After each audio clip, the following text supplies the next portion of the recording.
ஹரி ஓம். Abirami butter அருளிச் செய்ததான அபிராமி அந்தாதி பதிகம் 30.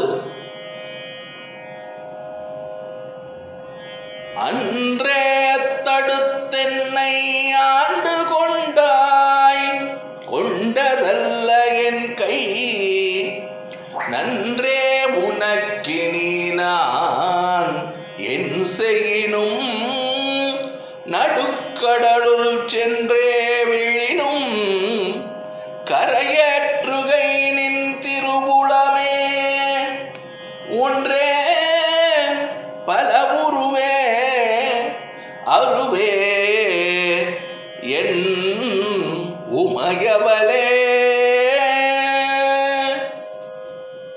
அன்றே தடுத்தென்னை ஆண்டு கொண்டாய், கொண்டதல்ல என் கை, நன்றே உனக்கினி நான் என் செய்யினும், நடுக்கடலுள் சென்றே விழினும், கரையேற்றுகை நின் திருவுளமே,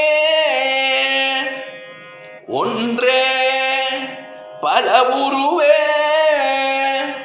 அருவே என் உமையவளே. பதிகம் 30 பொருள் விளக்கம். அபிராமி பிராட்டியே, தனி திருவடிவே, பல்லுருவ பரமன் தேவியே, உருவமற்ற அன்னையே, உமை என்னும் என் தாயே, அன்றே என்னை தீமையிலிருந்து தடுத்தாட்கொண்ட தாயே, அவ்வாறு ஆட்கொண்டதோடு அல்லாமல் இல்லை என்று மறுப்பது உனக்கு தகுதியன்று. ஆகையால் நான் இனி எது செய்தாலும், பாசக்கடலினுள்ளே சென்று விழுந்தாலும், முக்தி என்னும் கரையேற்றுதல் நின் கடைக்கண் கருணை அல்லவா? இனி உன் திருவுளம்தான் என்னை கரையேற்ற வேண்டும். அம்மா, பந்த பாசக்கடலிலே இருந்து முக்திக்கரை ஏற்றுதல் ஒன்றாகவும் பலவாகவும் விளங்குகின்ற என்னுடைய உமையவளே, நீயே எனக்கு அருள் செய்ய வேண்டும் என்பதாக அபிராமி பட்டர் பிரார்த்திக்கின்ற வகையிலே இந்த பதிகம் 30 அமைந்திருக்கிறது. மீண்டும் ஒரு முறை 30வது பதிகத்தை பார்ப்போம்.